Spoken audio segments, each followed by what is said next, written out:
me fondre enfin dans l'air du temps qui passe. C'est la suite de votre Télématin en compagnie de Sophie, de Richard et de Monsieur Gersal. Frédéric à mes côtés, merci d'être là en notre compagnie. On va vous donner la parole, Richard. Et on va ce matin parler d'un trouble du comportement alimentaire qui s'est aggravé avec la crise sanitaire et le couvre-feu. C'est l'anorexie mentale. Richard. Vous avez raison, Damien, d'insister. La Covid, le confinement et le couvre-feu ont aggravé la situation. C'est les médecins qui nous le disent. Et donc, il y a matière à s'inquiéter. Et matière aussi à surveiller, notamment les jeunes filles, parce que alors, je crois, Richard, que vous avez un problème de micro, pardon, c'est ce qu'on me dit dans l'oreillette. Donc, on va trouver une solution. C'est bon on entend Richard. Voilà, donc je disais Parfait. que très souvent, ce sont les jeunes filles qui sont touchées. Ouais. Donc, il faut surveiller ces jeunes filles. Et notamment, la première étape, c'est les parents, lorsqu'ils voient des comportements qui changent. Savoir détecter. Voilà, il faut dépister. Parce qu'on sait, plus tôt on diagnostique, plus tôt on met un nom derrière des troubles du comportement alimentaire et plus vite on pourra s'en sortir. Parce qu'aujourd'hui, il y a des structures qui aident et qui prennent en charge de façon pluridisciplinaire, notamment à la Maison de Solène à Paris, qui est une structure dédiée dans ce type de troubles. On a pu rencontrer notamment une spécialiste des adolescents qui nous donne un peu les conseils, mais surtout, on a rencontré une jeune fille, Alice, qui est aujourd'hui guérie de sa maladie, de son anorexie mentale. Et je tiens à la remercier d'avoir témoigné. On l'écoute tout de suite. Alice, 18 ans, a souffert dès l'âge de 9 ans d'une anorexie qui a failli lui coûter la vie.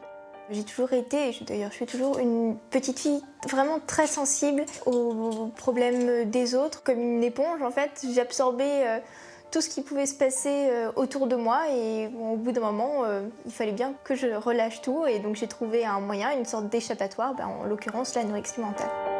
Au début, l'anorexie mentale ne s'est pas manifestée par des troubles du comportement alimentaire en tant que tel, mais par exemple des gros maux de tête ou des problèmes de sommeil surtout, et une perte totale en fait de joie de vivre. J'étais constamment triste en fait. Il y a un prof là en cours là-bas, en visio du coup. Ce qui a été très difficile, c'est de côtoyer une extrême souffrance de son enfant, associée à une extrême impuissance de notre part. C'est une maladie en totale contradiction avec les instincts les plus simples de la vie, c'est-à-dire manger, quoi.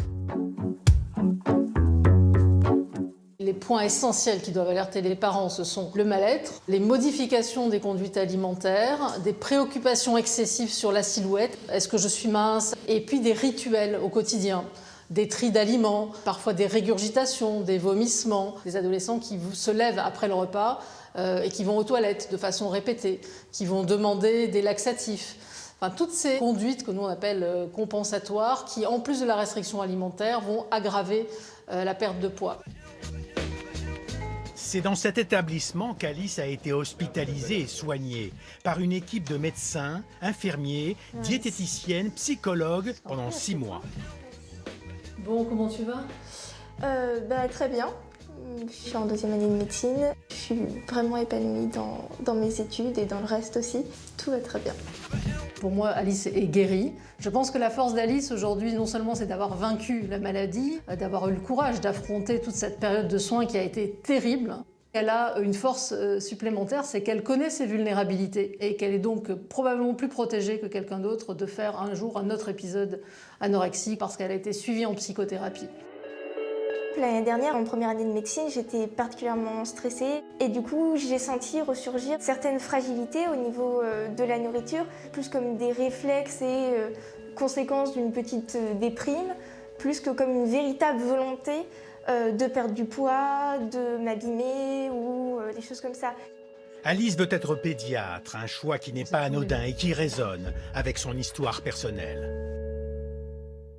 Richard, ce qui est positif avec ce témoignage d'Alice, c'est qu'on en guérit. Oui, absolument. Ça, il faut le dire, dans 2 tiers des cas, on guérit. Mais encore une fois, encore faut-il porter et poser le diagnostic. Ouais. Et puis, vous voyez, il y a toujours une fragilité. Donc, ce sont des patients qui, certes, sont sortis de la zone rouge, mais qui savent reconnaître lorsqu'ils ont des problèmes de comportement. On va s'appuyer sur des chiffres qu'on va voir. Donc, je crois que plus vite cette anorexie est détectée et guérie, et plus la guérison est pérenne. Parce qu'on va voir, c'est ça, il faut que ce soit fait à l'adolescence. Absolument. Dès l'adolescence, il faut porter le diagnostic. Donc là, on a une prise en charge de l'adolescent. 50% de guérison, c'est considérable. Mais encore faut-il poser le diagnostic. Oui. Et puis, il faut rappeler, c'est une maladie rare, mais qui touche certes les jeunes filles, surtout en majorité, puisqu'on estime à environ 1,4% les personnes touchées par ce trouble Donc, par rapport à la population totale exactement. des femmes. Et la tranche d'âge, la tranche d'âge importante, c'est 14-17 ans. C'est vraiment cette période-là qu'il faut surveiller, notamment chez les filles. Mais encore une fois, le message à dire et à rappeler, c'est deux choses. C'est d'abord, avec cette période de Covid, eh bien, la situation est plus difficile. Tous les médecins me l'ont dit, les spécialistes de ces troubles. Et puis, on s'en sort, on guérit. Et Alice est un exemple type de cette situation. Oui, en plus, je trouve une maturité chez absolument. cette jeune femme absolument Et l'histoire, elle est formidable, puisqu'elle veut devenir médecin. Donc, c'est un peu elle est en deuxième année, donc tout va bien. C'est la première année qui est compliquée. Exactement. Normalement, on va lui souhaiter une belle carrière à Alice dans le domaine de la santé. Merci beaucoup, Richard.